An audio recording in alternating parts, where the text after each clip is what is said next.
Good evening, everyone. Can I welcome everyone to the Housing, Environment and Health Committee. Item number 1 on the agenda is the announcements and evacuation procedure.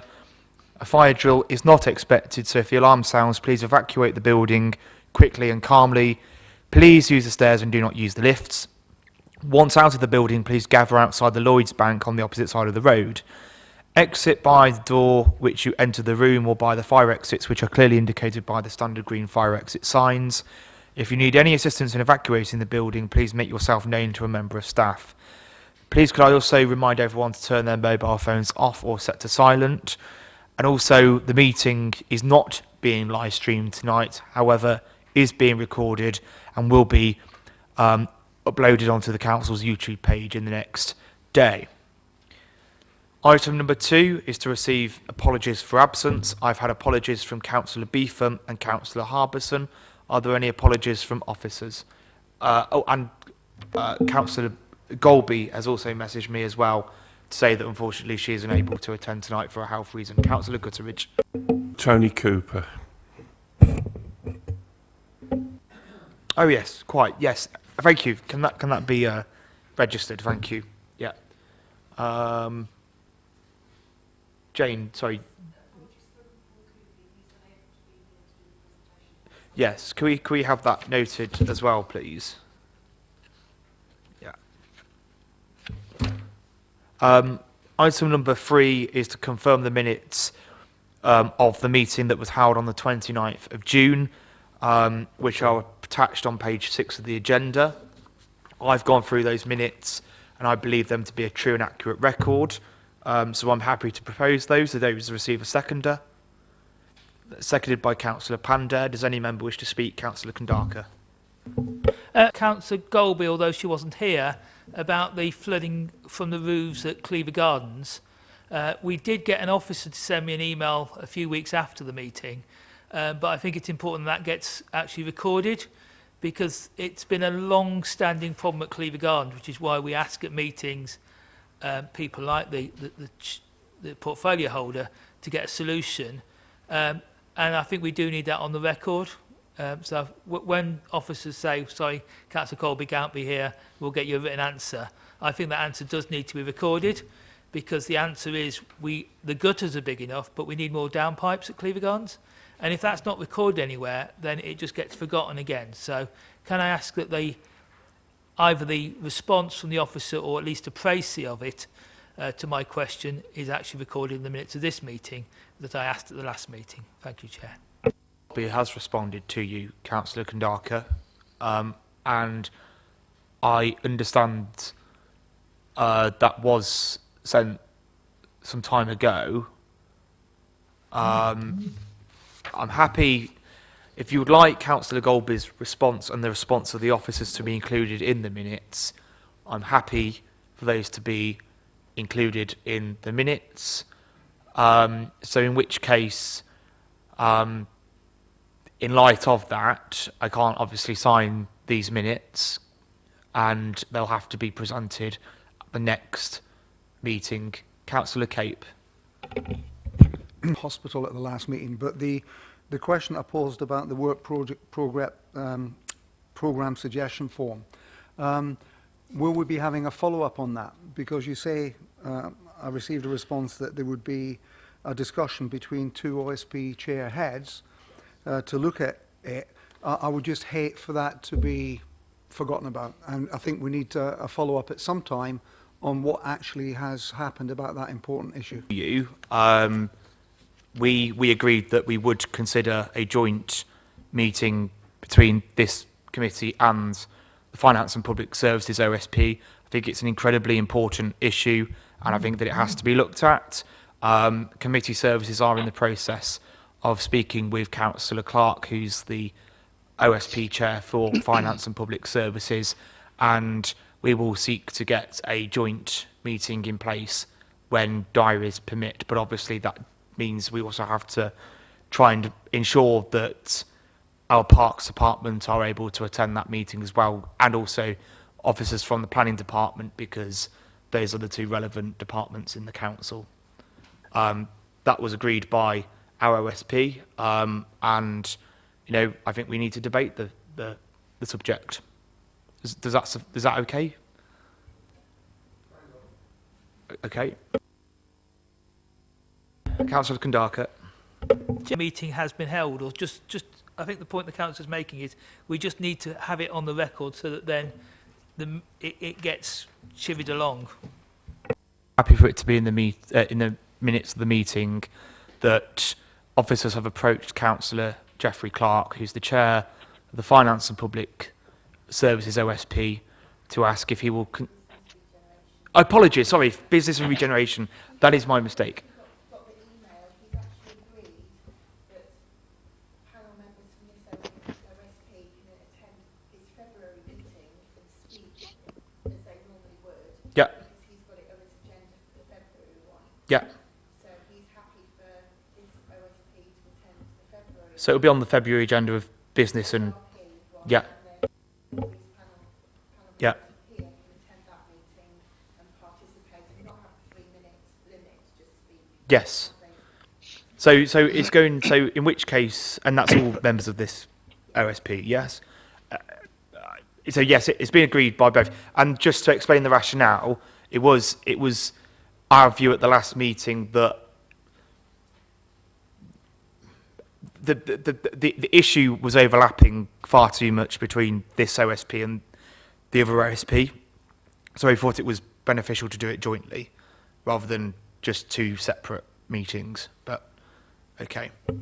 So in which case, taking on board the comments from Councillor Kandaka, can these minutes be brought back to the next? Were these ones brought back, or did he say just add that email onto these minutes under that section? No, they'll have to be brought back. Yeah. Apologies. But if you could clarify with I think it's the response from both Councillor Golby and the officer. Yeah. Thank you. So we'll move on to item number 4, declarations of interest. Are there any declarations that members like to declare? No? Okay. Item number 5 is public consultation. I've not been made aware of any members of the public who wish to speak this evening. Item 6 is questions to Cabinet.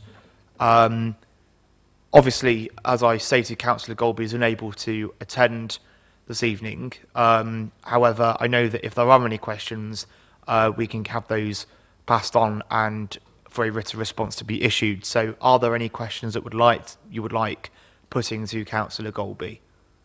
Councillor Kandaka. A refresh of the housing business case. So if we could ask for the timescales of that and if it can be brought to this OSP. I don't know if Jane Grant might know the answer to that even, but I say when we talk about finance and things, they keep saying that the housing business case is being, or business plan or whatever you call it, is being redone. So an update of that would be useful from Councillor Golby or officers. And it would have to come to the OSP for discussion. So you would like to know the timescales for when that will be presented to the OSP? Yes. Can that be followed up, and could you also CC me onto the response? Thank you. Are there any other further questions for Councillor Golby?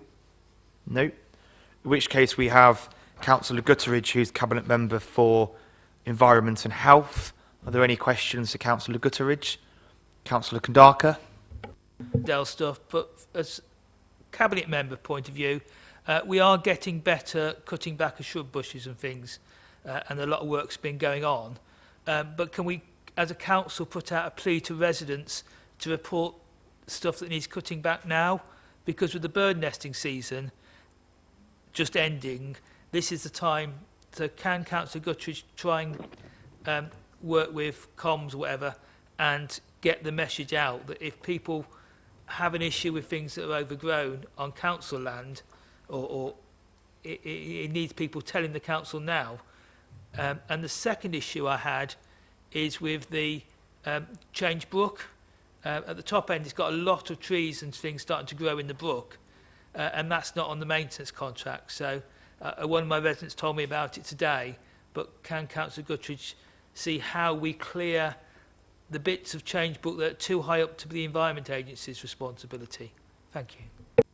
You elevated me with the first part of your question, called me county councillor. Well, unfortunately, I'm just a borough councillor, Councillor Condacourt. Yes, if you know the system, put it on customer services and I will follow it up. If you would like to send me an email concerning your concerns about the area with the shrub beds, we will look at that. I will look possibly to do a video with the comms team and go from that. And your third question was? It was just because clearing a brook isn't really our parks job, effectively, but it's part of a wider thing of making sure it doesn't flood. Where does that fit? Is that still sit with you, or do we somehow have to get county to pay for it to chivvy up? Because basically, if the trees start growing in the brook, it will eventually fail as a flood alleviation measure. Put that on customer services, and when I'm next in the parks office, we'll have a look and then decide from there. Thank you.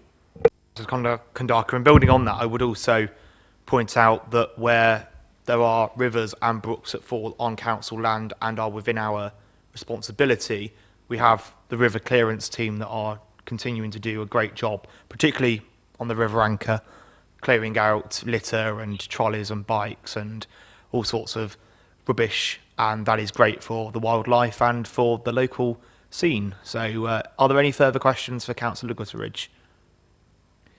Councillor Kandaka. Directors and assistant directors, I assume you're still in charge of our climate change mitigation. Can we have an update if you've been going to the Warwickshire climate change meetings and where we are with that? Thank you. Publication of the Borough Plan Review, an important step forward in the climate change. Sustainability is the golden thread running through all policies, looking to submit to the Planning Inspectorate before the end of 2023, with adoption late 2024.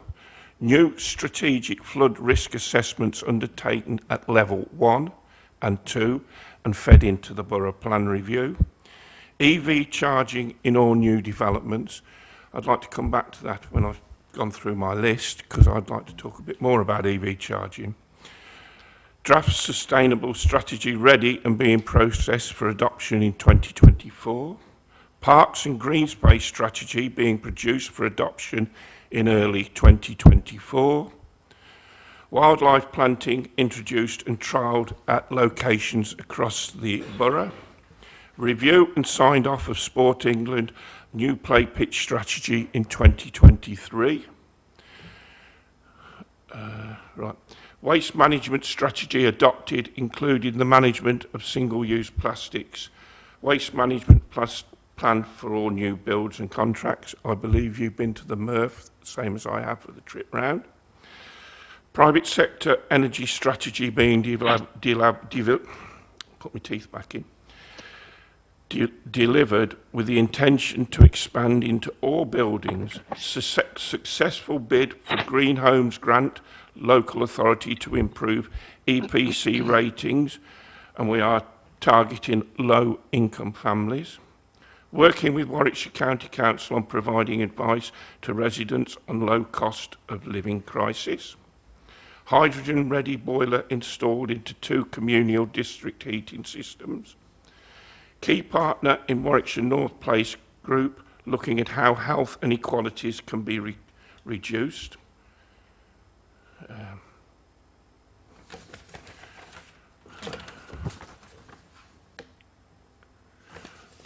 And that is about all I've got to say. But I'd like to say a bit about EV chargers. We need more EV chargers in our borough. I went to a meeting the other day, a climate change meeting, but I had to leave early because I was called away to the hospital. In the south of the county, they've got 110 chargers. That's Stratford and Warwick. There is 19 in Rugby, and North Warwicks and ourselves have got 22 and 20. And I don't think it's enough. So I've instigated a meeting that we will sit down and look and talk to county, because there is a large grant there that we ought to tap into. And I want to think outside the box of where we position charges. Thank you. council was successful in receiving funding from the government's social housing decarbonisation fund that will go towards retrofitting our housing stock. So we are one of the leading councils in the country for tackling climate change, as you will well know. And I think Councillor Gutteridge has pointed out extensively what we're doing on this subject. Planning permission for an 88-acre solar farm on the outskirts of Bolkington, which I think is a very good position. It is on agricultural land, but the farmer will still be farming the land with sheep, so it's a win-win situation for us. Lane on the Bedworth woodlands. So, go on. In these meetings, one thing that's particularly annoying about the EV charging is that the two at the front are in disabled parking bay and the two at the back are non-functioning, and that bizarrely creates parking spaces that no one's allowed to park in, because you're only allowed to park in a ministry charging and you can't charge because they're broke. I have talked to the county about this and they were looking at getting some of the BP charging points in. Can you assist in actually getting that to happen? Because most of the districts in Warwickshire, the district councils allowed the chargers to be put in the public car parks. We have put our aspirations in the Abbey Street car park, which obviously will be a year or two before it gets wired. So can I just chivvy you on that? Thank you, Chair. I could talk for a long time about different charging facilities. I've looked at the pop-up chargers, the ones that come out of street lights, various charges, various positions. I want to broaden the horizons. I don't want to have chargers in car parks. Well, I do want so many, but I would like to position them elsewhere. What about in the park, when you go to charge your car at the park? What about on the outskirts of cemeteries? That's the sort of thing we're going to talk about. I want to open it up so I've got no blinkers. I'm looking for ideas. And I have one final question to end off from myself. It was in one of the local government magazines several weeks ago that some, should we say, quote-unquote crazy councils are taking the decision to ban the use of pesticides in their grounds maintenance departments, which has resulted in basically just weeds being out of control and basically contractors not being able to essentially remove weeds.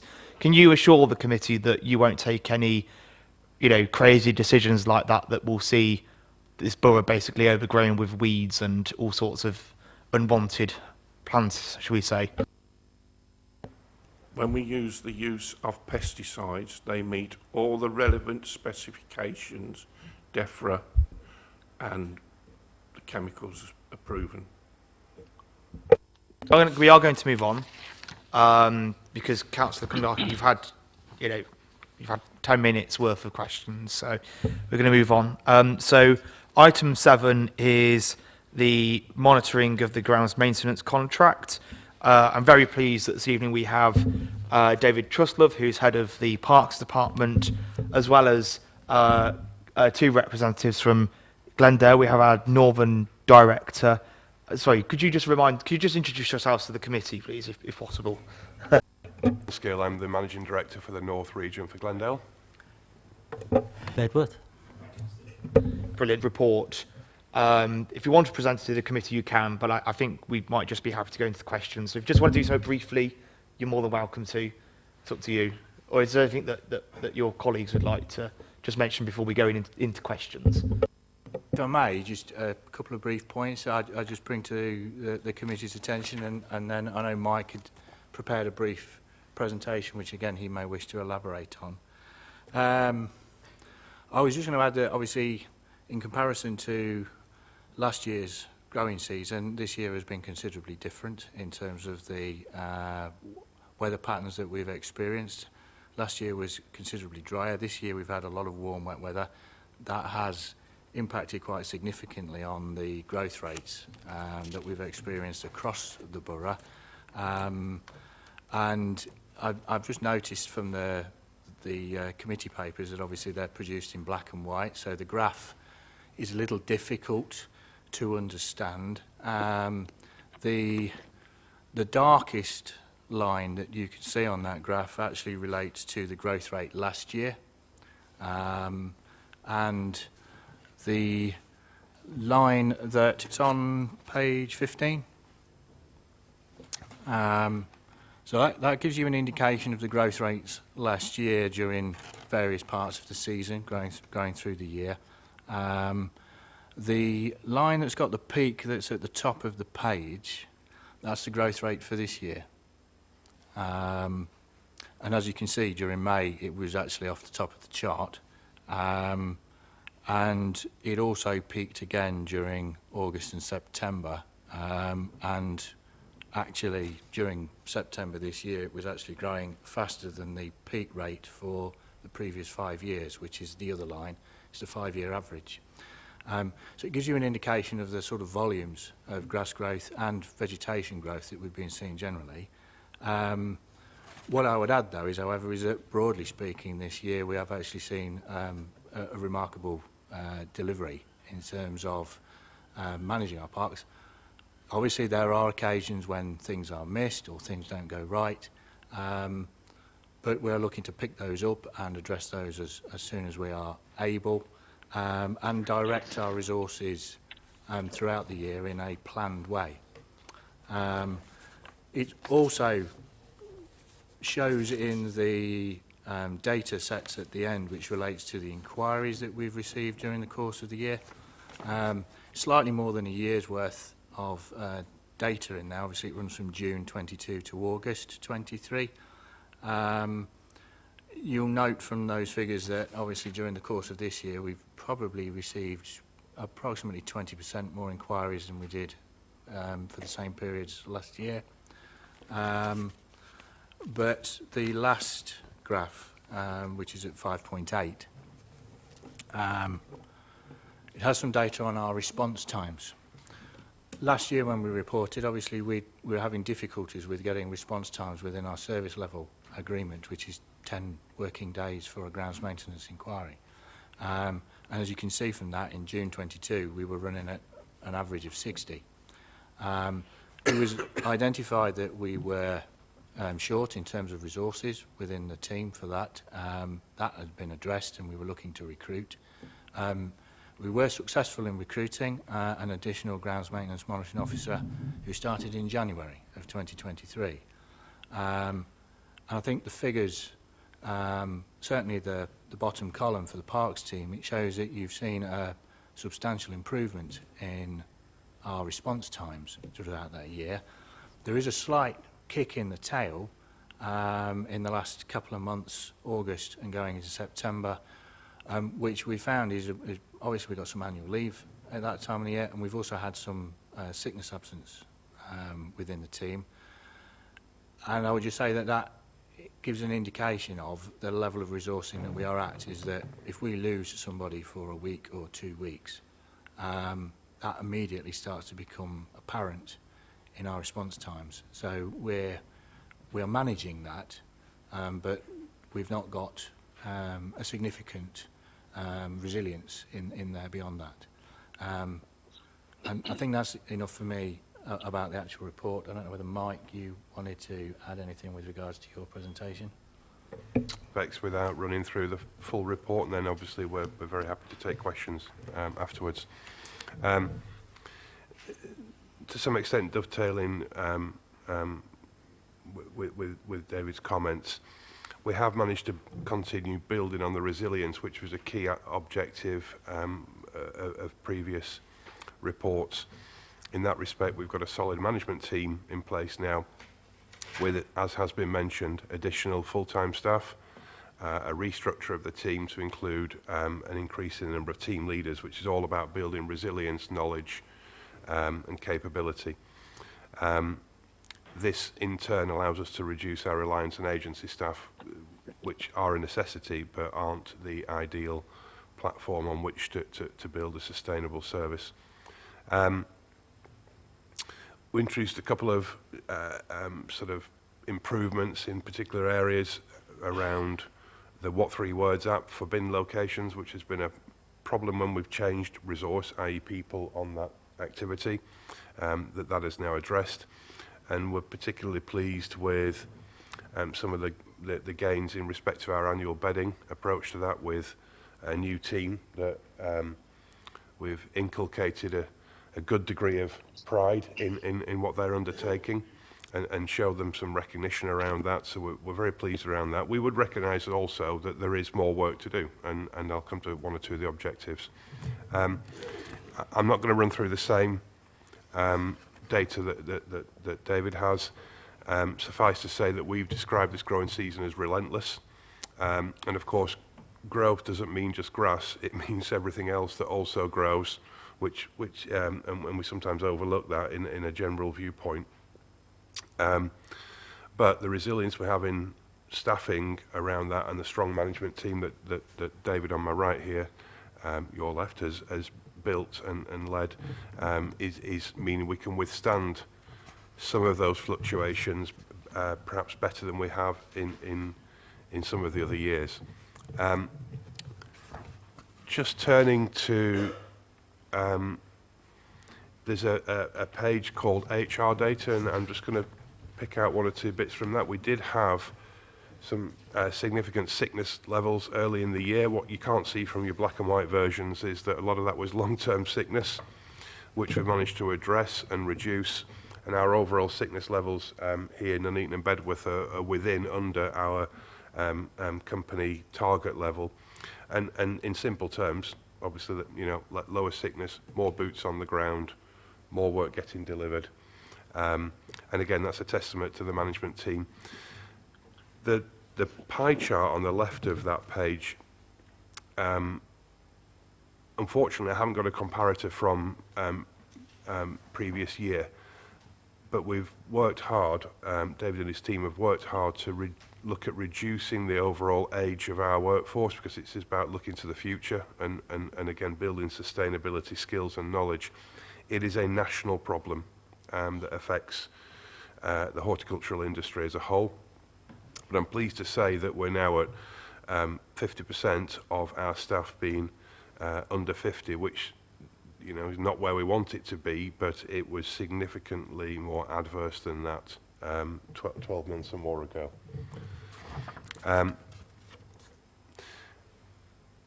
think just going right to the last part, I just want to make the point that again, if I may, this is about continuous improvement. We recognise that we're not there yet, and there will always be room for improvement. Investment in skills, particular areas I've highlighted in there, and we are using the data through FirmStep, through our Glendale Live system, as well as other aspects of company systems, to look at data to get ahead of problems, see what the trends are, and get in front of them in terms of our approach to delivering the work. We can set a programme, as we do, for 12 months, but the nature of what we do means it is not a case of simply sticking to that programme.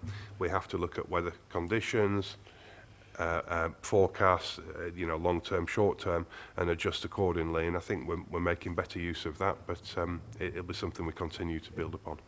Thank you. Open up to questions, and I do have several, so I'm just going to start off. Am I right in saying that the trimming aspects of the contract is still carried out separately to the grass cutting? So when operatives go out, they cut the grass, but another team comes to do the trimming afterwards. Am I right in saying that's the way the system works? Yeah, broadly that. Working well? I would say it's working better than it has, and in terms of us getting ahead of it at the beginning of the season with our spraying programme, the issue of backup, as we call it, backup to the main mowing, is a challenge that won't ever go away. But I do think that the way David and I had discussed and he implemented this year has been an improvement. Can you just explain the rationale? I'm sure there's a very justified reason for it. Can you explain the rationale as to why it's done separately? Yeah. The different types of grass cutting equipment we have cut at vastly different rates. So if we were to, for example, arm a ride-on mower operative or a tractor mowing operative with a strimmer and say, okay, cut an area and then stop and pick up the backup area, you know, every hour or minute that person isn't operating the larger machine, it has a significant impact on our overall progress. And if we were to get behind in our overall mowing of the borough, it'd have been much more significant for that reason. And secondly, we try and time the backup operations with strimmers, etc., to coincide and move equally through the area, but it's such a fluid dynamic between the different Yep. mowing regimes. Yep. That's fine. There's a perfectly understandable reason why. And I have to say, I think members would be in general agreement that strimming is better by far in comparison to this time 2 years ago. But there are still some issues here and there. And I just felt it was important to highlight that. My second question is, does Glendale feel that Japanese knotweed is an issue in this borough? That's the case. No. David, this is probably a question more for yourself, if possible. The tables that are referenced on pages 20, 21, 23 and 24, which are the ward-by-ward statistics, where you've got, it breaks it down basically by member of the council and then resident. I just wanted to clarify the member data. Does that take into consideration members who still report their issues through the customer services portal, like myself? Yes. It does. Yes. But it's also... So how's that separated? They are identified, they're identified within the system by one thing. They can go through and they can identify where the inquiries come from. In terms of reporting that data, although for each ward we have member inquiries and we have residence inquiries, the member inquiries is obviously, that is the data for both members of the ward. We don't break it down further than that because of the officer member protocol and obviously the need to maintain that confidentiality. Yeah, sure.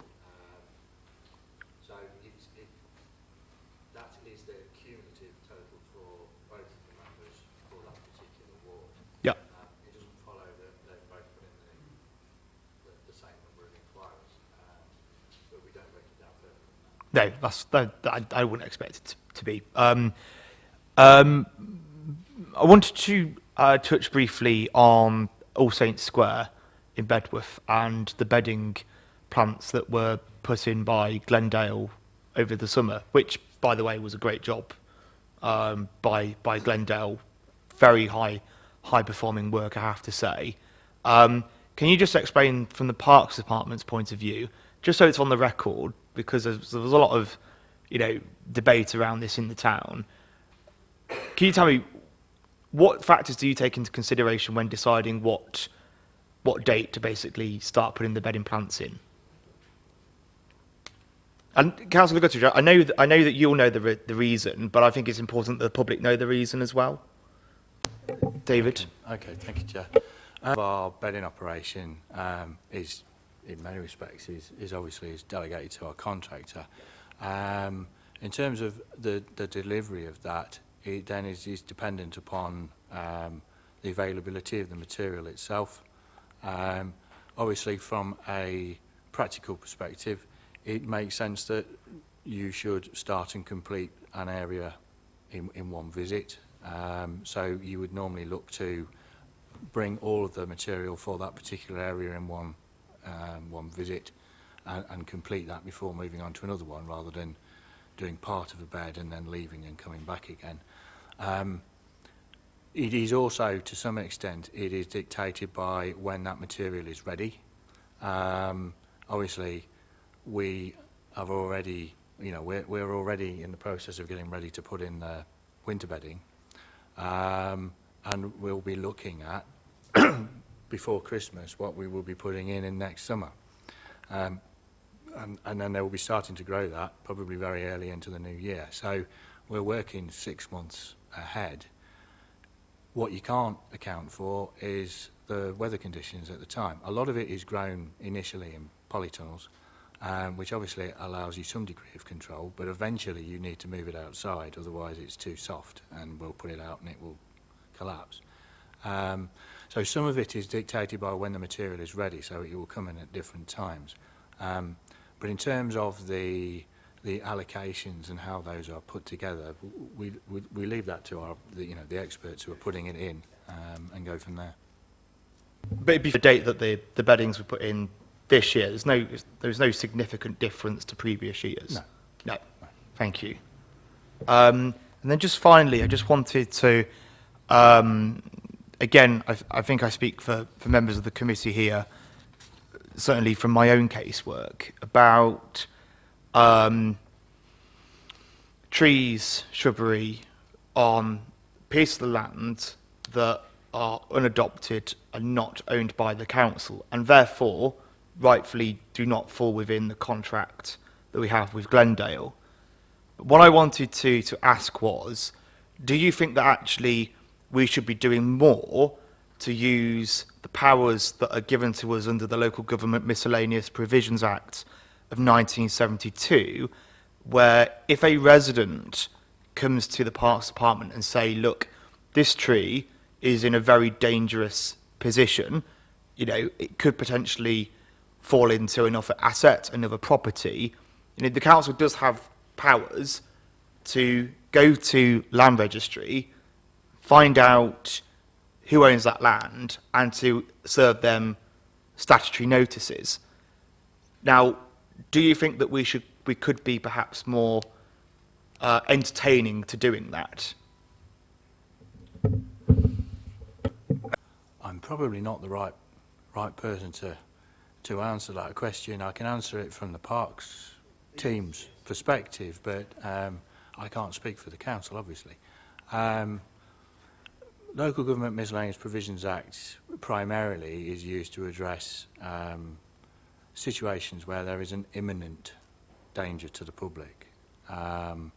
So, as an example of that, in the 27 years I've worked in local government, I'm only aware of one occasion in which, in my work area, we've actually used Miscellaneous Provisions Act.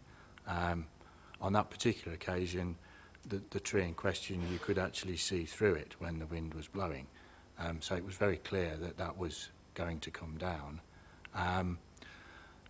The legislation as well is quite clear that it is one only to make something safe. In that particular situation, we took the tree down, but we left it where it was. We're not there to remove it. And if we can identify the landowner, then we are legally obliged to recover the costs. In terms of widening its scope and using it, that would be more of a question for wider management to consider. And obviously we would play our part in that as we were directed. Absolutely, something that probably does need to be discussed by management, because actually what we are seeing are trees, shrubs in the borough that are just in an absolute state, and people instinctively think, why aren't the council doing something about this? People instinctively aren't going to know that it's not on council land, or it's not in the council's remit to take responsibility for it. And you rightfully said that, actually we could just do the work and then recover the costs from the landowner afterwards. And I appreciate it's more complex. It's a lot more there's a lot more complexities in doing that. I accept, but I do think that probably I would welcome you taking that up with your relevant director, Kevin, to see actually if we could widen that up a bit more. Yeah, but anyway, questions from the panel. Councillor Shires. Thank you. Last time we met, I brought up about the embankments on Queen Elizabeth Road, that they were like that and they weren't being cut. And I just wanted to actually feed back that they had been, and residents were very happy with that. So rather than coming back and moaning, and sort of saying this hasn't, that it has been done. And yep, and like I say, so thank you, because you said you would take that on, and you did that, so I'm very appreciative of that. There was one question that I wanted to ask though. We have noted that there have been, while there have been areas been cut, there's been large amounts of brambles and just sort of left, so they've been cut around. Is that due to the nesting season for birds' food, or is there another, are they going to be cut back down?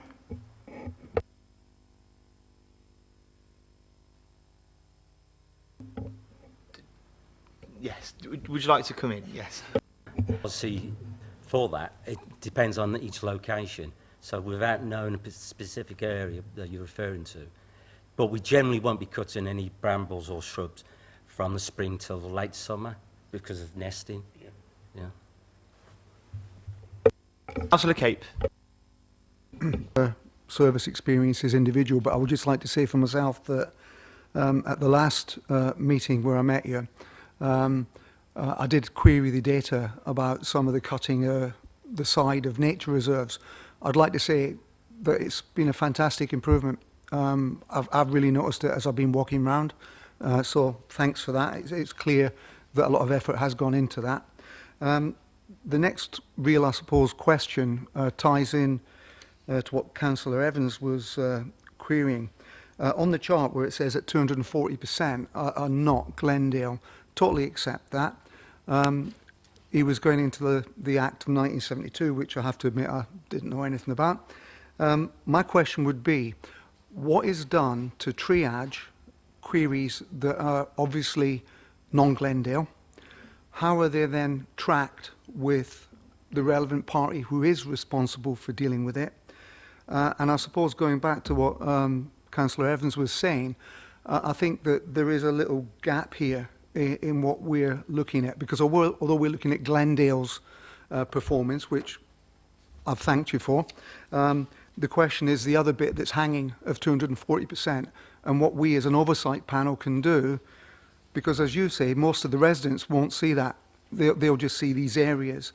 And so what can we do to have an oversight of what's being done on those areas? If I just build on that, we're not trying to be critical here. I actually think the council and Glendale is a victim of its own success, because the grounds maintenance standards over the last few years have got far, far better.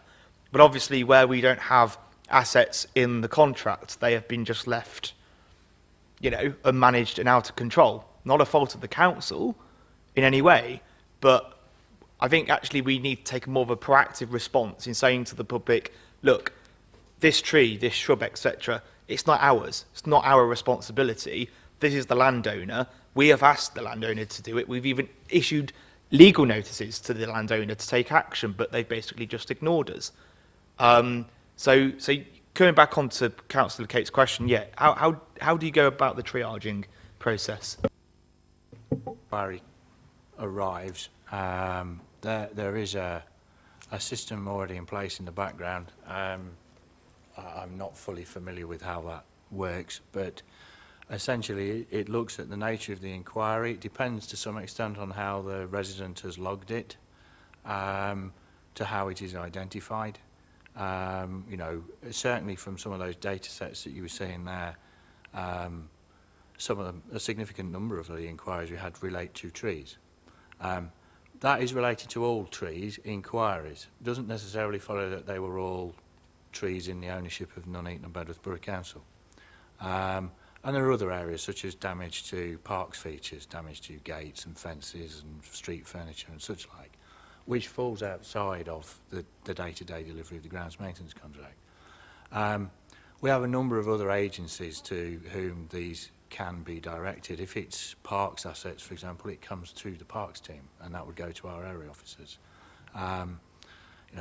Each of our parks at the moment, I think at the last count we were somewhere in the region of about 300 pieces of public open space. It's over 300 pieces of public open space. We have 2 area officers, so they have 150 sites apiece. one of which would be Whittleford Park, for example, which is 68 hectares. So given those sort of volumes, you can see we're having to manage what we can and can't do. So if it's on land which is the Borough Council's and we can clearly see it's within our remit, we will look to address that. If it is not on the Borough Council's land, from our team's perspective currently, we would advise the customer that it isn't in the ownership of the Borough Council. At that point, it becomes a land inquiry, which would need to be addressed by another section of the team. Might be the land and property team, for example. Although obviously the residents themselves might be themselves directed to the land registry if they wish to identify who the landowner is. We do not have the capacity in our team to do that on their behalf currently, much as we might wish, nor are we resourced for that financially. Obviously there are costs associated with that, as there would be with any subsequent works.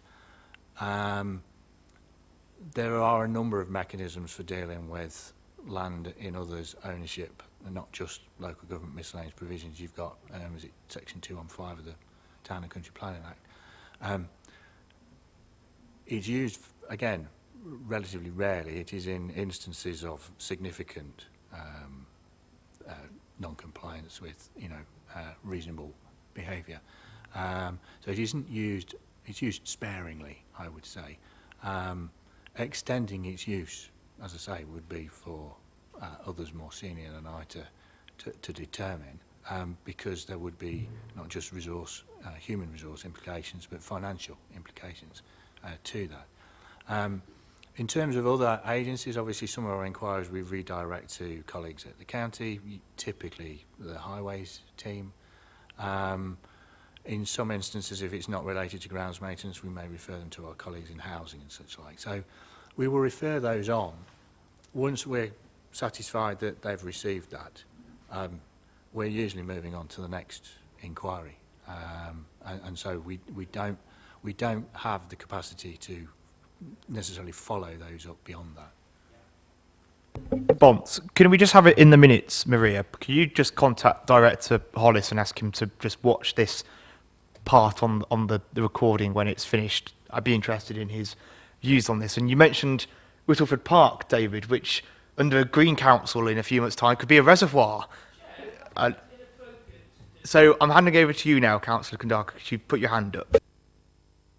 If you should say what I'm going to do if I ran the council, that is for me to do and you not to misrepresent. There is a lot of improvement with Glendale in the last year. It's been noticeable that the level of complaints has gone down, the level of issues. Obviously still a lot to do, but things are getting better. A couple of things that are niggles. When we see housing land like Ryde Avenue or whatever, and that it needs trimming back from the highway, when we put it in our system, it goes to Warwickshire County Council, and then our system sends an email saying, this has been passed to Warwickshire County Council, and then Warwickshire Council pass it back to the Borough Council. And so I think there's some procedural things with the interface between housing land when you front onto streets that need streamlining, because we're obviously just wasting work in the admin sense. But a light point of that is it'd be useful if we trimmed back 6 inches or a foot from the highway boundary, so actually we had a bit of growth room to help with that. Secondly, a lot of the data is very useful in here, but maybe next year we could just have the totals per year, so we actually have 2 years to compare, rather than have 14 or 15 months of data, because obviously it's fairly meaningless how many were reported in May or June, but actually how many were reported this year compared to last year would see how we're doing. And the other thing is bins. It's always a frustration, and you have got better at emptying them, except for around bank holidays or whatever. So yeah, there are times when bins are under particular strain because more people are out walking, and I don't know if your litter bin emptying flexes in terms of the manpower assigned, or also it's talked about possibly joining the borough councils and the Glendale bin collections, because some bins are Glendale collections and some bins are highways, which are done by our waste teams. Thank you, Chair.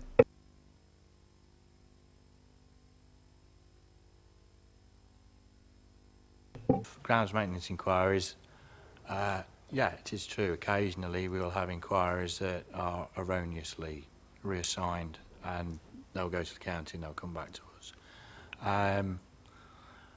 The volumes of those are, I haven't got accurate statistics on it, but anecdotally I'd say they were relatively low, given that, and as you say, in the last 14 months we've had more than 4,000 inquiries.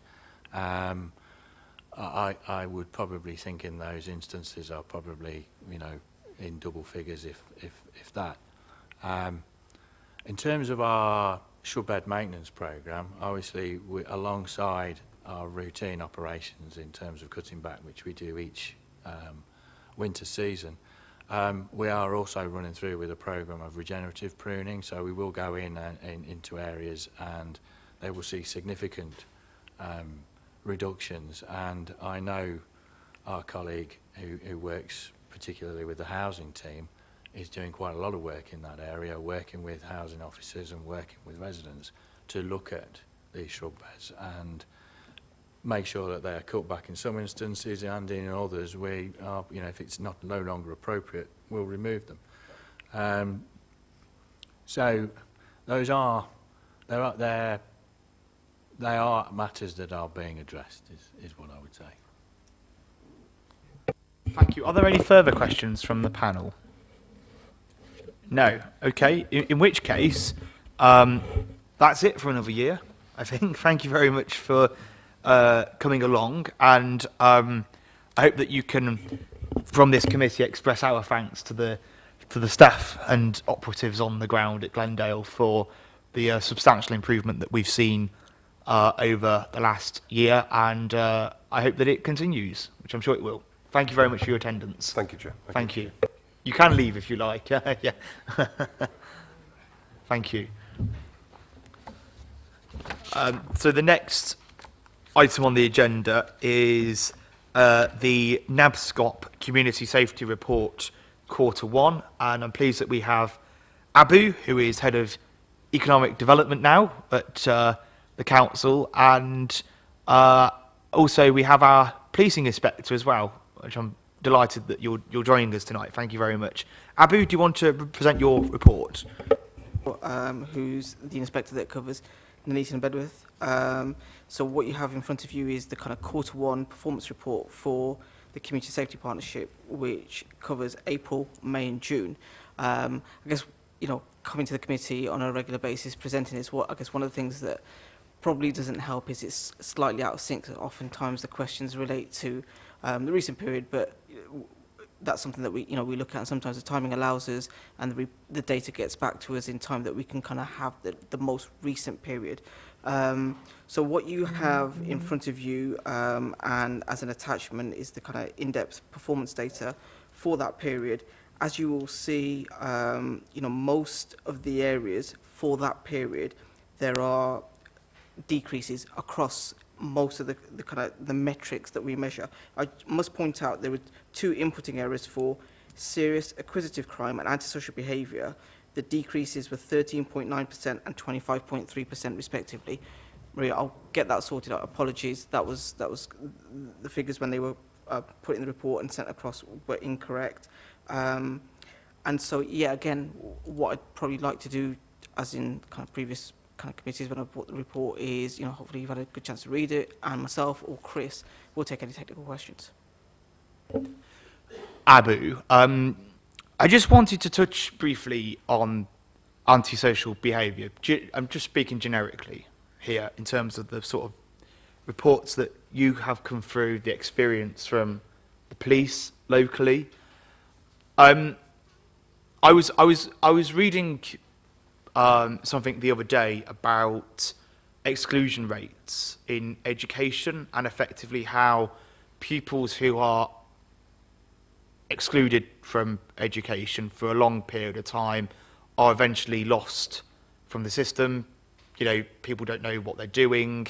They then get into criminal activity, you know, etc., etc. And I just wanted to know, I know that you can only speak anecdotally here, but the antisocial behaviour that we are witnessing across Nuneaton and Bedworth, would you say a large proportion of the youths committing ASB are excluded pupils?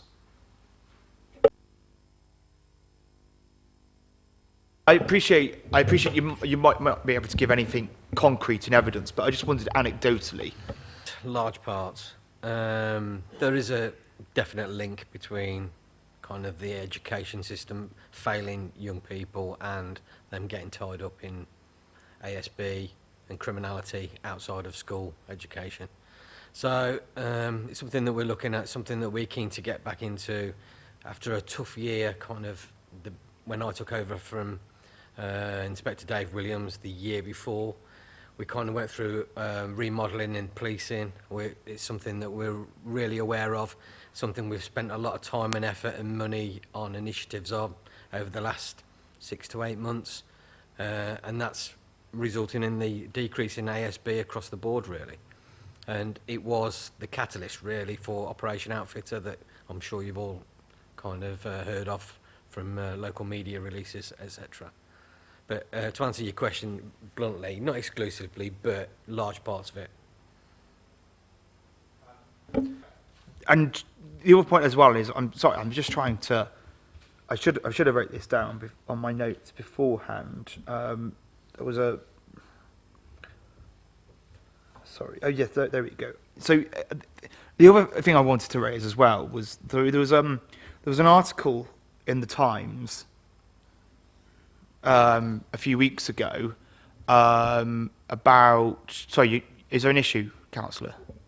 We're supposed to be think, and then I came last, which is not normally happens. Don't understand your point, sorry. Normally, the chair asks questions after members of the panel, so we get a bit more flow. I will ask questions when I want to ask questions, and I will decide the order. You will get your opportunity to ask your question. I'm sorry, there's just a piece of data that I want to quote from an article, and I just want to get it right. So, 135,000 pupils have disappeared from the education setting since COVID. Again, the state has no idea where these children have gone to. They're obviously not attending school, etc. And again, it just ties into my point. A lot of the antisocial behaviour that we are witnessing from youths, would you say that the majority of that is within the school day or outside of the school day?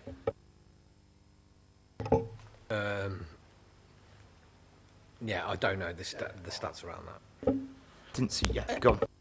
Again, it's difficult to probably quantify that because we get reports from, you know, kind of periods throughout, and obviously antisocial behaviour spans all age spectrums, but your questions with regards to young people is pertinent because, again, that grouping that is maybe excluded and then is in alternate provision or APs that are delivered, you know, across Nuneaton and Bedworth. It's an area that we can probe, we can look into, because we're doing a whole body of work with colleagues at the county and in other organisations just around our engagement and the way in which we are working with those organisations to address and have additional diversionary activities which will hopefully stem the flow of antisocial behaviour or other routes into kind of broader criminality.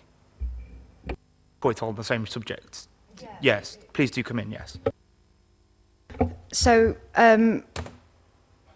there's a lot of reasons of why children don't engage in education and why children are not going to school. With regards to what we're saying about the exclusions and antisocial behaviour, so do we then know how many of those children or young people are at risk and in child in need statements, or should be on a child in need statement? However, the authority, not ourselves, County Council, has deemed due to lack of resources that it should remain an early help, and therefore young people who are at risk, who are living in families where there is criminal behaviour and potentially some kind of criminal grooming are then taking part in the antisocial behaviour.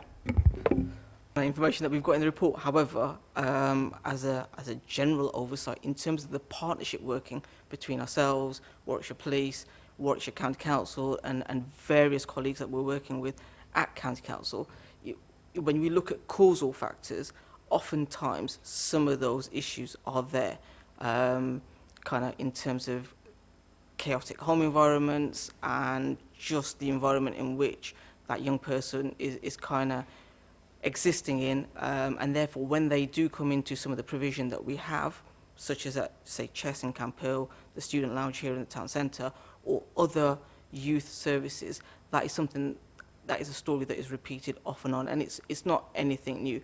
We don't have the data, obviously, and I don't have the data in front of me, but that's an area that we can kind of look into in terms of those links, because we work with that team at County Council really, really closely, and Marina Kitchen oversees that team. Myself and Chris have a really strong, you know, frequent kind of working relationship and conversations with Marina, so it's something we can look into. I feel very passionate and strong about this subject, and I think perhaps it's something that we should look into further, and perhaps we could have someone from Warwickshire County Council come in. My own view is, I'm not going to name names, but I think there's one academy trust in particular in this borough that has desperately failed an entire generation of children in our borough, and I think we will see the repercussions of that for decades to come. And I don't exactly think it's going to help the likes of crime, etc., in future years. Sorry, Councillor Choice, please do. With regards to that, I think there are a lot of schools across our borough and across into North Warwickshire that have failed generations, and I think this is going back for a number of years, and particularly for when I was at high school, and certainly if you came from a deprived area, the chances of you being barefoot and pregnant at 16 was actually my life plan, apparently.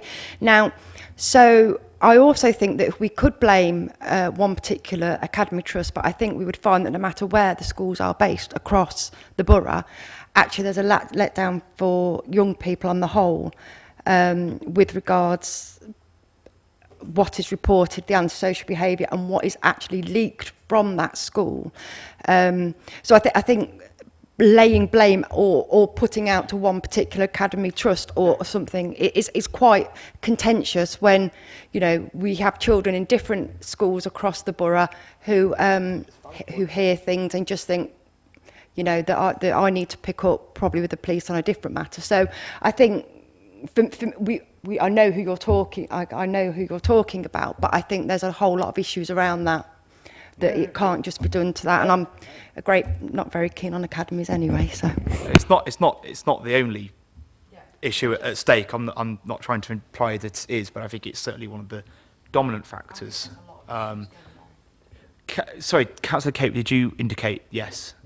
So it is fantastic to see that the rates are going down across the board, which is really positive.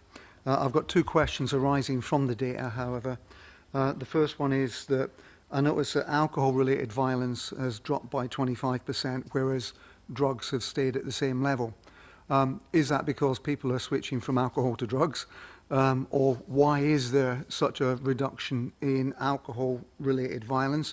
Has it got something to do with how you're policing that on Friday nights, etc.? The second question, if I may, just to get it out there, is on ASB. I noticed it's down by 13.9%, which again is fantastic.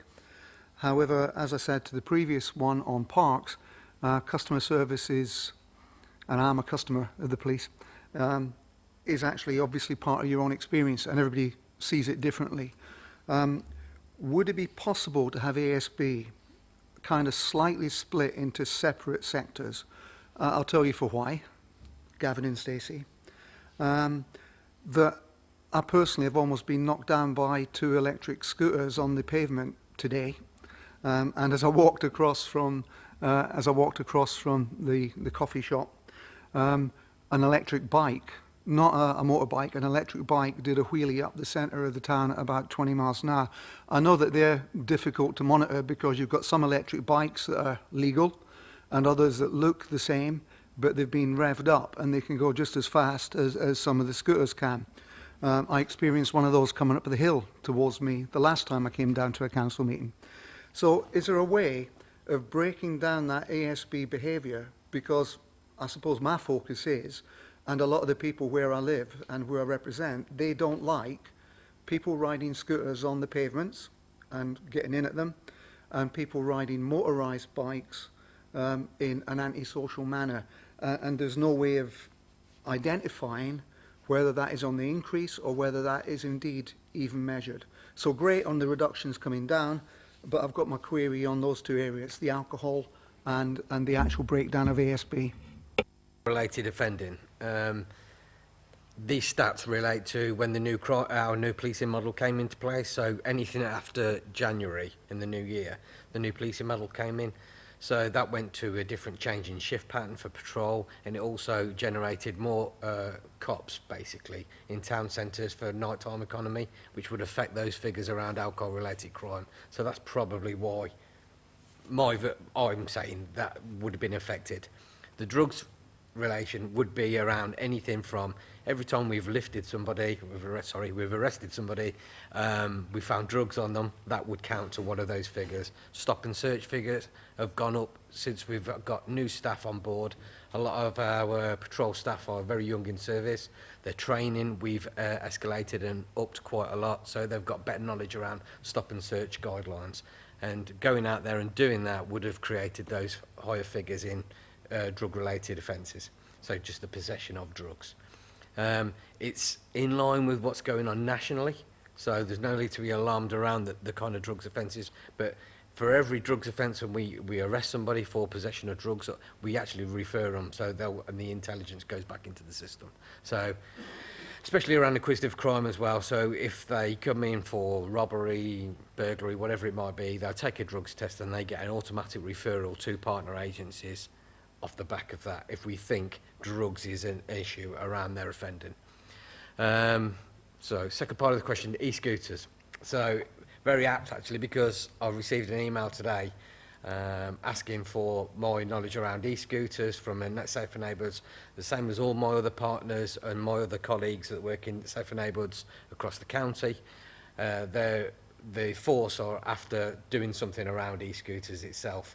So I've got to get back to them now, so I could probably link in with you at another time to try and tell you what that's going to look like going forward. Is something that sits with OP, our traffic bobbies, and the lead over there, Sean Bridle, I think it is the sergeant. He's very keen on doing something around safer roads, safer streets, around e-scooters and the kind of usage of them and how it's been upped up. And the same goes with electric bikes. Going back to your point about seeing somebody on an electric bike going through the town, this is something that come around from when we had done a lot of engagement around the Knife Angel, we were in the town centre quite a lot. We were in a position where we had people on push bikes just rifling through the town. For me, it's a pedestrianised area in the town, and it's really dangerous to be riding straight through there. And we get a lot of kids wheeling through, as we know, and it just sets the wrong tone. It's ASB in itself for me. I've had a conversation with Abu to kind of see what the scope is from our point of view, to ask the council of making it a proper pedestrianised area of the town centre. So if you're on a push bike riding through the town, you get off your push bike until you've got to the other side of the limit from the pedestrian zone. And give us some powers to find out if anybody who refuses to do that. Because, as you know yourself, a lot of the kids are wearing bandanas around their face, and it gives us that extra power to find out who these kids are. And again, it leads on to tackling the ASB in the town centre. But I want the town centre to be a safe place, not kids wheeling around people while they're trying to do their shopping in the marketplace or whatever it might be. So it is something that's on my mind. I have asked the question to see how we can generate something to make the town centre a safer place by making it a pedestrian zone only, push your bikes through there, and it's the same with scooters, normal scooters as well. Have I answered everything there? I can't remember if I was on. Okay. Councillor Kandaka. Obviously, cyclists also bring traffic into town and trade, so it's trying to get the right compromise and making the exclusion, because the trouble is that there isn't any signs, and it's actually people can legally drive through car to town centre to access things as well. So it's trying to make a signage and a route so people know where they are expected to stop and where the transition is, because obviously we have a lot of really dead space where you look down past Leonardo's and down past the back of Debenhams, there's lots of places where it would be totally strange to have people driving and yet cyclists having to push. So it's trying to actually have a sort of cordon where the markety bit is, and actually also the big issue where all the cycle parking is, even because a lot of that is right in the middle. So you can't ban cycling and then have the cycle parking. We really need to be working with the cycle forum. My wife's the chair of the cycle forum to actually try and get the responsible cyclists and actually effectively having the correct way going through. And if you look in the continent, there's a lot of places with coloured tarmac and people know where they're supposed to be and know where they're not supposed to be. So I do ask we actually liaise and actually make a sensible thing rather than have a confrontation of trying to have peace, change the law in a way that the cyclists would actually, you ban responsible cyclists, but the people who are irresponsible won't obey the law anyway. So I was actually going to talk about alcohol because we see a lot of people in town, particularly like 11 o'clock in the morning, drinking cans, etc. Some of those may be purchased, some of those may be shoplift, and it is a really good thing where we should be using our public spaces protection orders. I think you probably are, but I think that's an area that would actually make the town feel more welcoming if we do look at the alcohol issues. And also we've got Q1 stats, and obviously the town is very affected by seasons, and this year compared to last year. So it'd be useful to see Q1 and Q2 when you get it, to see whether actually we've got more of various problems when it's actually sunnier and more people are around. But I do see the good work when you're around. We obviously need more of you. So I think alcohol is something we could probably talk about and where they're getting the alcohol from. From that, so I can tell you we've currently got 18 of our prolific offenders when it comes to alcohol being drunk in town, ASB in town, on either CPNs or CPWs generated by my staff and my primarily the two town centre cops that we've got working down there, working extremely hard, trying to using the CCTV, catching up with them, going to shopkeepers. It's really difficult because there's loads of people come forward and saying, I've seen this, I've seen that, and then when we ask them for statements, they won't give it. And they're generally business owners. So the way that we're going to deal with it is for people to come forward and put pen to paper, and then we can use it as evidence against them in court. So that's kind of where we're going with it, but we are way down the road with dealing with the prolific element of the town centre drinkers and the ASB. So that's where we are. Yesterday, two of my town centre officers arrested a young lady for having a fight in the town that we picked up off CCTV the previous day. So she was arrested and charged with a fray. And her and one of her associates were absolutely drunk out of their minds in town. So I see it, I hear it, we're doing something about it. And we're coming up to Business Crime Week, which is it the 16th, running through for that week, where we will be in plain clothes and in high vis all over the town centre, and that will carry on that work through there as well. So we are dealing with it, and trying to get more staff, so we've got a dedicated town centre police officer as well. So that's something we are pushing for. Sorry, Councillor Singh. Councillor Singh, yes. Oh. Sorry. Right. Just regarding illegal vapes, which are being openly sold in many shops, what are the who's reporting this, or who's looking into it? Is it the police or the council to look into this? There are there are legal like e-lux vapes, which are like up to like 3,000, something puffs, which are illegal to sell, but many shops are selling them openly. So what are the police doing about these? Are you having much discussions with trading standards to sort of get on top of underage sales of vapes as well? want to add, yeah. So at the moment, there's quite a body of work which is actually national, because that issue around the use of vapes, what kinds of vapes are being sold, who they're being sold by, etc., etc. So we're working really closely with Warwickshire Training Standards to kind of support some of the activities, some of the engagement, some of the enforcement that they're looking to do. But, you know, today, yesterday, you know, that's a really kind of pertinent conversation that's taking place, because it was, you know, mentioned yesterday, around vaping. It's having a massive impact amongst young people, amongst schools, and it's creating a kind of, there's a new market which is affecting us from a community safety perspective, but it's very novel, it's very new, and it's something that's being looked at intensely by all partners. I don't know if Chris, you want to add anything to that? Yeah, just from our point of view, we're working closely with kind of trading standards. Sometimes it's best for them to lead on it, and we support them in any action and operations we go forward. It was probably 2 months ago, I think, we done our last trading standards operation in Bedworth Town Centre, a vape shop there. That was led by trading standards, went very successfully, and we just supported from an SNT point of view and a police officer and PCSO point of view. So we're willing to assist, we're willing to get involved, but sometimes it's got, because of the demand that we've got on us at the minute. We've just finished Operation Outfitter, we're just starting Operation Sauna, that I may come on to, but so the demand on the police at the minute is quite high, so we kind of have to pick what we deal with. And so thank you very much for attending tonight. I am really pleased to see that actually Warwickshire Police have taken a far more, a much more harder stance against antisocial behaviour in the town centre. We are seeing this a lot more in the borough, and I have to say, the police's more proactive response isn't going unnoticed. And I would just say, on a final note, I hope that you can pass on my sincere thanks to PCSO Shepherd from Bedworth.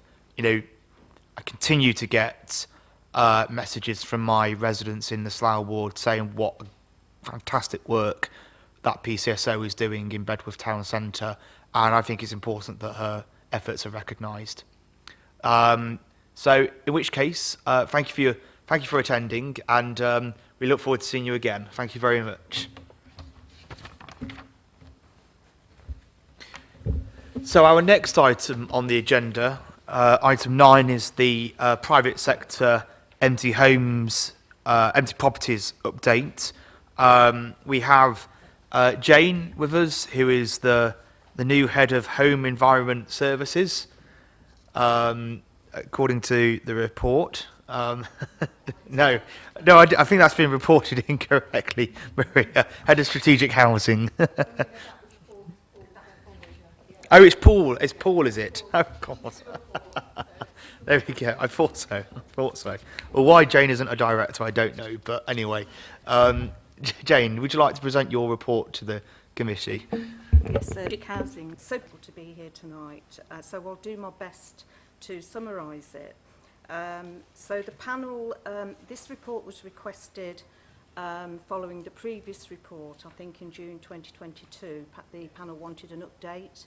And I think it's fair to say that the panel really is being asked to consider whether any further work is recommended on this topic.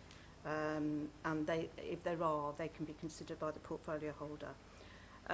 So since the previous report in June 2022, when we'd finally managed to appoint to the post of Empty Property Officer, which I have to say is a 0.5 post, it's a 2.5-day-a-week post that covers Nuneaton and Bedworth and North Warwickshire.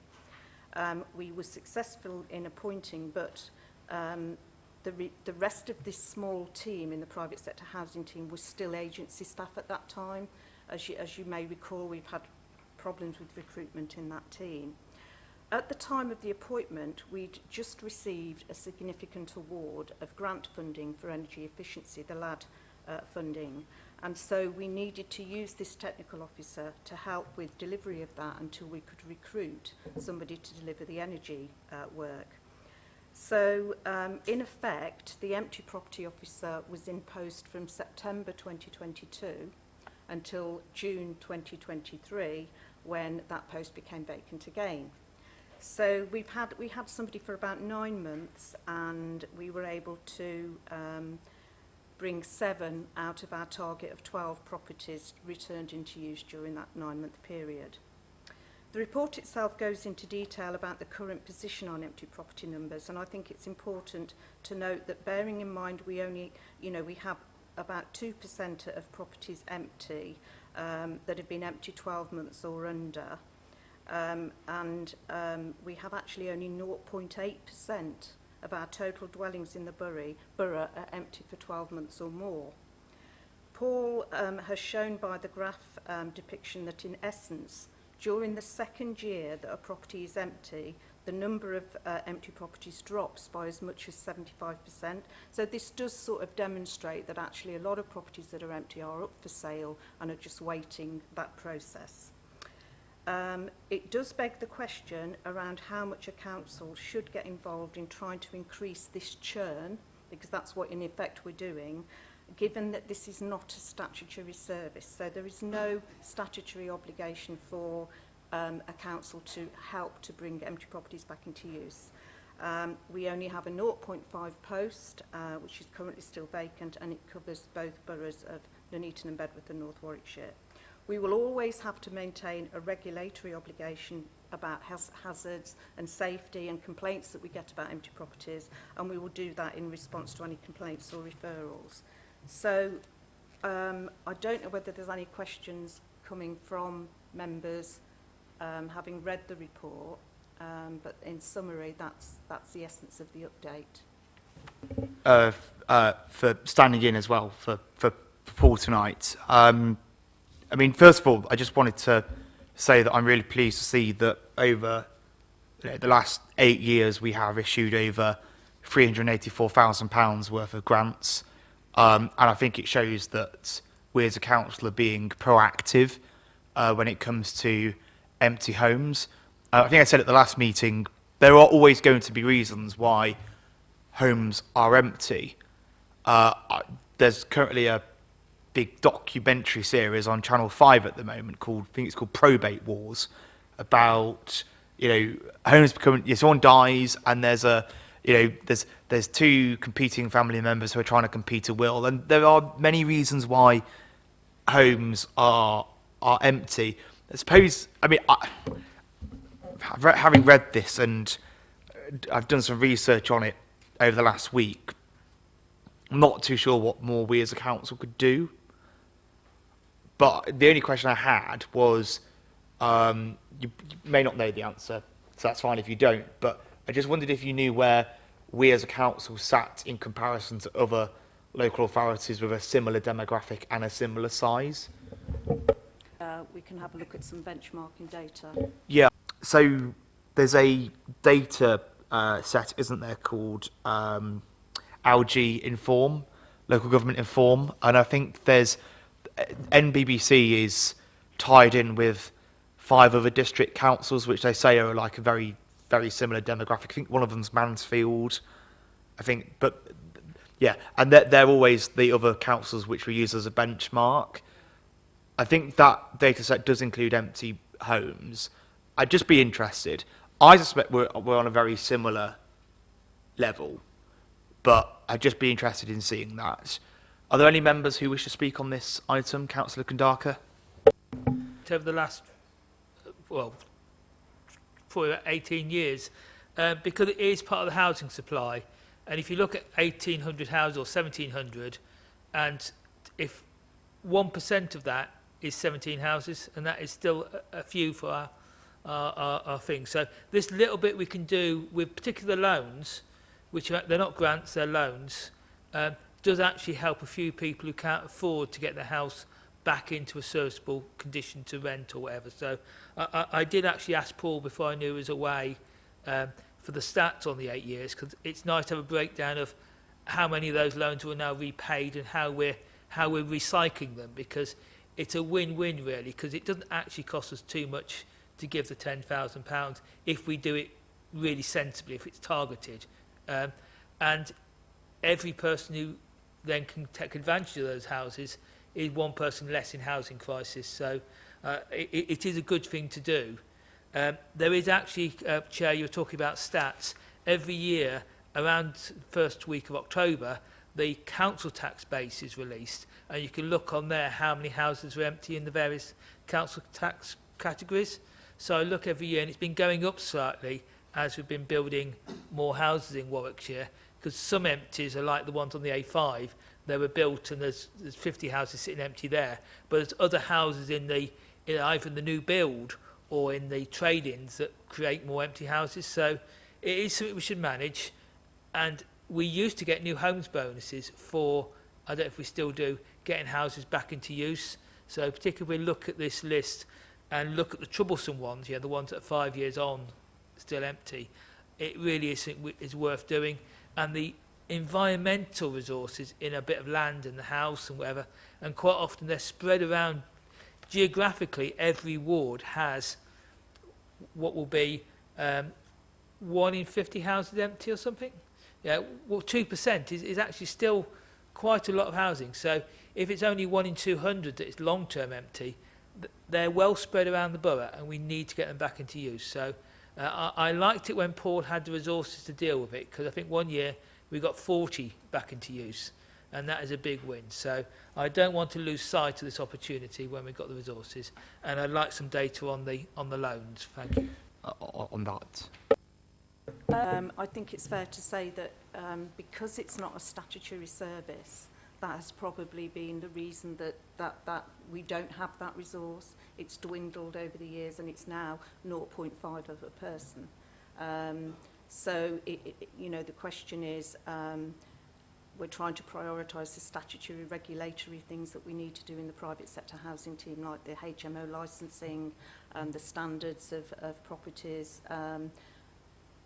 It's that balance between do we do statutory functions, or do we put more resources into this type of thing that take a long time to actually turn around. Thank you. Are there any other members of the panel who wish to come in? Councillor Singh. Are payable on those empty properties, or do they not pay any council tax? Yeah. Leave your property empty, you pay more council tax. That's an attempt to get people to turn their properties around, yes. So yeah, I don't know what the percentage is, but the council tax goes way through the roof if you leave it empty over a certain amount of time. I mean, again, I'm not too sure what more we can do. I'm probably going to say something that might sound controversial, but if you have someone who owns a property, and for whatever reason they want to keep that property empty, is that not their choice as a property owner to do that? And I just throw that in there. I don't want to see empty homes. I want to see, I know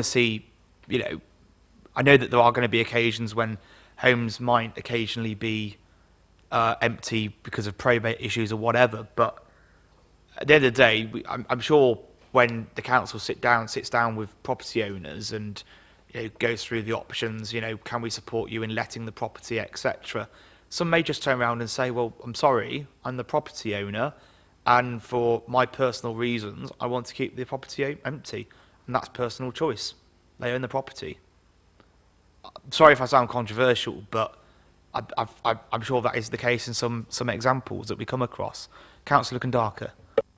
Some people in their 60s or their parents in their 80s have died, and they do need a bit of advice as to how to get it back into use. And I think that's what Paul did when he was successful, was actually, he wasn't going around doing lots of stick, it was actually lots of carrots, and this is where the loan and the advice comes in. It was nice where necessary. So unless there's any further contributions on this item, I'll just check with Councillor Shires if she'd wanted to come in on the empty homes report. If there's anything that you wanted to mention on the empty homes report. So you do. It's okay if you don't, but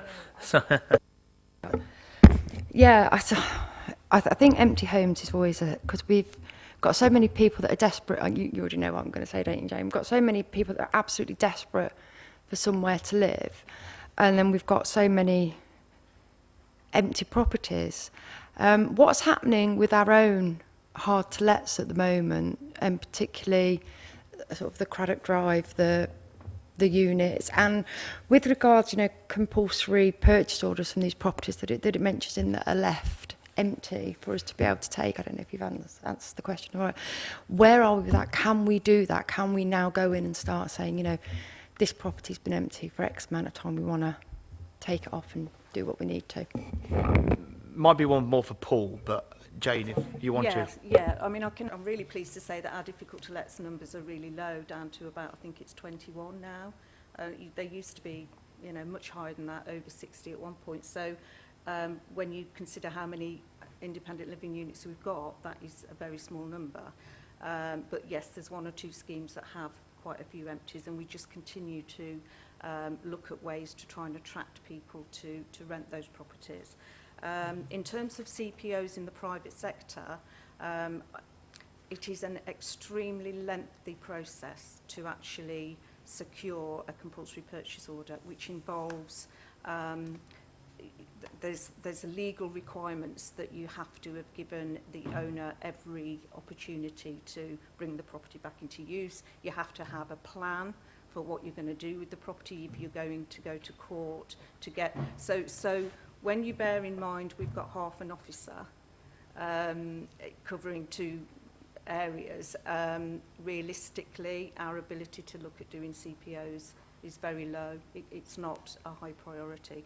Clearly, if our obligations to making sure properties are safe, they're not causing a risk or danger to, you know, we would step in then. But a property that's been empty 2 or 3 years because it's up for sale, or because, as you've mentioned, an owner just isn't ready to sell yet, the effort it would involve to us to compulsory purchase it would be very, very difficult and very resource intensive. In which case, I think we can move on to our next item on the agenda. So item 10, the Integrated Performance Report for the first quarter 23-24. We do have Steve Gore online, who's the Risk Management and Performance Officer at the Council. Steve, can you hear us? Yes, I can, Chair. Great, brilliant. We can't see you just yet. There we go, we can see you now. No, we can see you now. Okay, yes. okay. Right, can you see us? Okay. Yeah, I can see you, yes. Yeah. As always, obviously, thank you for your comprehensive report. All members would have gone through in some detail before the meeting, but if there's anything that is particularly of interest that you wanted to highlight, then please do. Well, I know you're getting short of time in terms of the length of the meeting, but there is something that's, well, there are 2 things I wanted to mention. Firstly, something that's not in the report in relation to Appendix B, Strategic Risk Register, which is the key changes for this quarter. There are just 3 or 4 of those. They are updated to reflect the new organisational structure. R1 failure to provide adequate accommodation needs. A mitigation has been added regarding up-to-date strategic housing marketing assessment evidence. R6, arson or accidental fire. A mitigation has now been added with regard to an external audit risk report by the council's insurers. R12, safeguarding. A planned action has been added relating to a review and update of the safeguarding guidance and policy.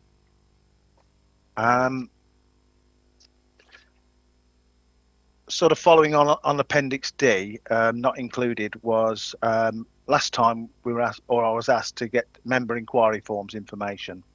So in relation to those inquiry forms, there have been 140 forms submitted in the quarter, none of which related to freedom of information.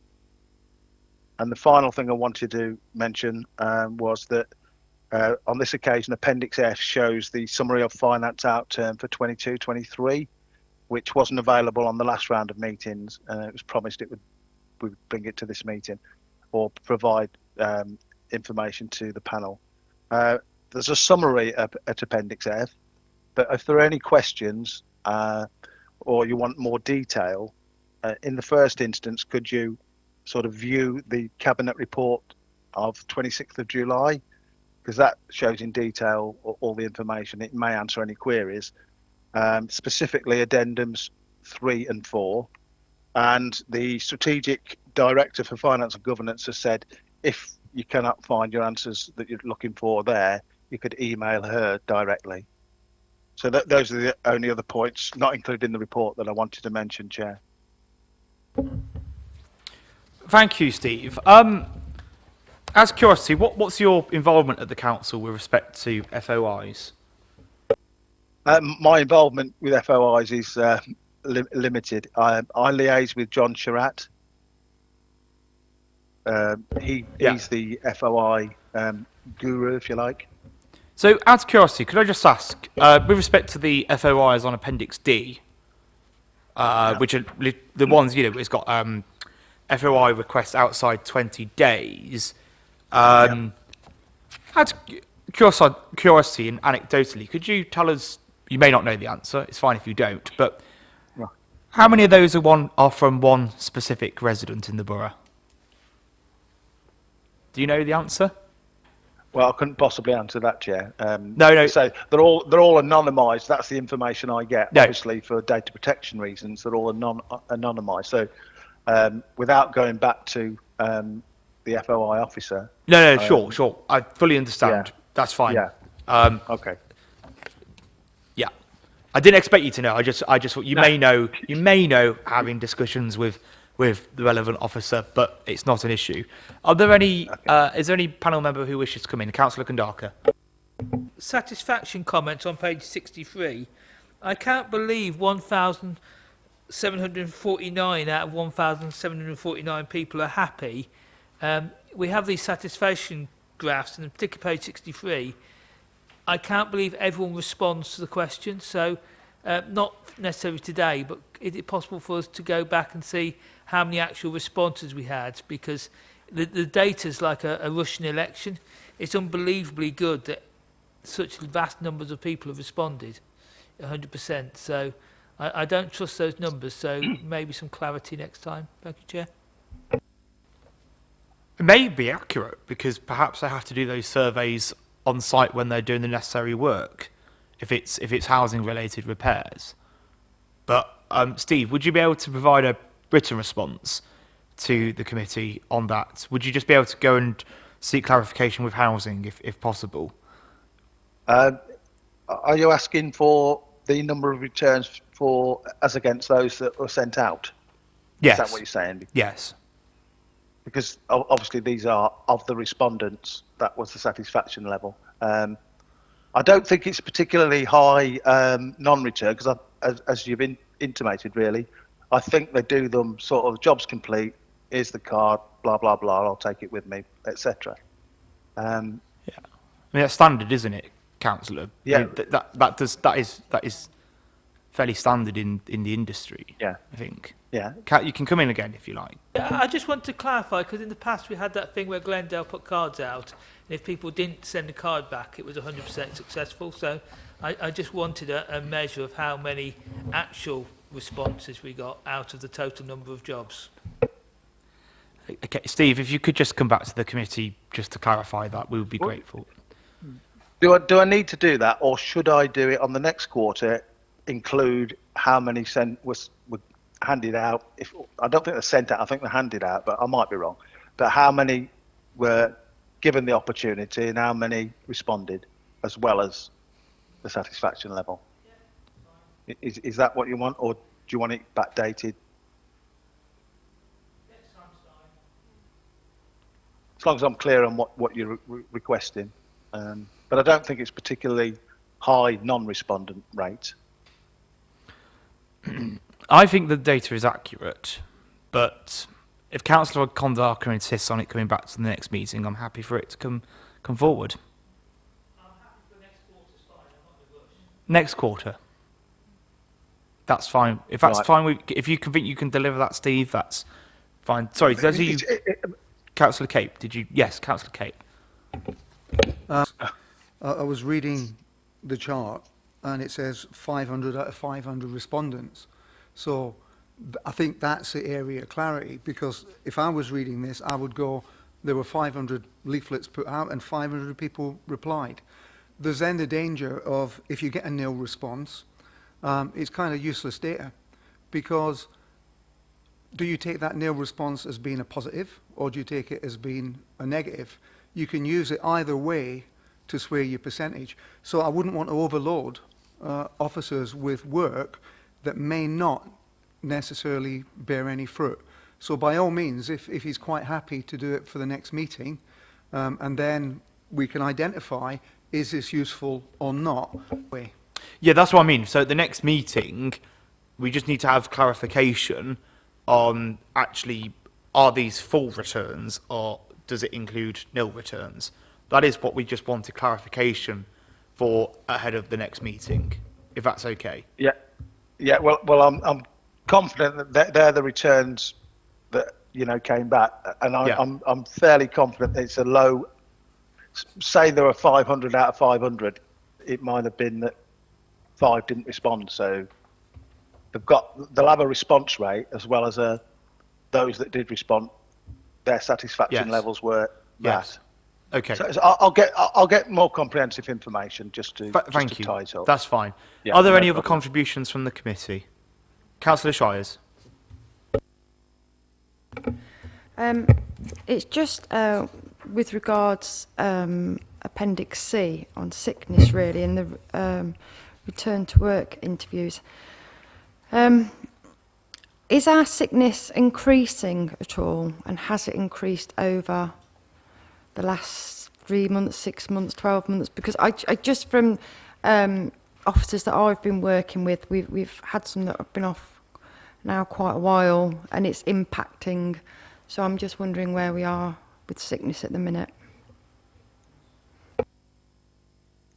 Well, the latest combined figure for short-term and long-term sickness is very comparable to the same period last year, 4 point something. I don't know offhand. So there's no significant increase. It's virtually spot on at the moment compared to the same period last year, and that was as at the end of August. That's great, thank you. I just wanted to see if there was anything particularly happening. Yeah, All right, thank you. Yeah, I understand, Councillor, yeah. Okay, in which case, Steve, thank you very much for attending the meeting and for taking our questions as always. Thank you for the comprehensive report. Thank you for your time. Thank you. Okay, thank you, Chair. So we will now move on to item 11, which is the forward plan on page 102. It is just attached for information. Are there any members who wish to speak on the forward plan? I see no indications. So we'll now move on to item 12, which is the work programme for 2023-2024. Again, it's attached for information. It's on page 112. Are there any members who wish to speak on this item? Is it to do with your form? Can we go do that under AOB, if that's possible? Are there any other indications? No? Okay. In which case, we'll go on to item 13, which is any other business. So members who have read their emails in the hour before the meeting, which I accept you probably haven't, but hey-ho, would have noticed that Councillor Kandaka has submitted a scrutiny work programme suggestion form to do with, quote, we need urgently to look at new flood risks to Nuneaton Town Centre, Abbey, Camp Hill and Weddington wards as a result of cancellation of flood alleviation project, unquote. Now, I'm going to allow Councillor Kandaka to present this to the OSP. However, I'd like it on record that I do not expect members to submit work programme suggestion forms an hour before a meeting, and it certainly doesn't give members the time to consider them, to consider their merits, and I think it's potentially, well, I'm going to allow Councillor Kandaka to present it, and then I'm going to say what I think. Councillor Kandaka. Should be discussed. We're always told put a form in. So I've put a form in. I do not expect it to be discussed or decided tonight. but I wanted to put it effectively into the system today, so that actually for the next meeting you can have read it, had a look at what's going on with the council project, and decide whether you want it on the work programme. So I won't go in detail tonight. I just wanted to put it in the system effectively, and effectively give you one meeting's notice that we should discuss it next time, whether it goes in. And there's 6 documents from the County Council, including one with all the feasibility and the financial stuff and all the diagrams of all the possible plans. So it was more putting it in tonight for discussion possibly later. Thank you, Chair. Councillor Put one in myself in advance. It was to give people time, but the councillors actually made his statement, which I think is fair. That's fine. At our next meeting, only thing that I would ask for seek more information on, so that we can have a better, we can consider this in a better way, is the £5.7 million that's been proposed. If you could present as part of the work programme a draft amendment to the council's budget to see how we as a committee could seek to put those costs into our budget, then that would be helpful, because obviously I am concerned that adding £5.7 million to the capital programme could, well, you're the one who's saying let's not add more to the capital programme. That's what you're sort of trying to do. So but I'm happy for you to come in, but If it helps the project, obviously, but it be on our land, so that's why we all get involved. But we don't have money to build flood projects. That is something that county and EA and other people do. But we obviously need to be involved and see if it's needed or something small is needed. But it just needs discussing. I say we'll do it later rather than tonight. item at the next meeting. Maria, can we just make sure that's yeah, brilliant. In which case, I've got no other business that I wish to bring to the attention of the committee, so I declare the meeting closed at 51 minutes past 7. Thank you.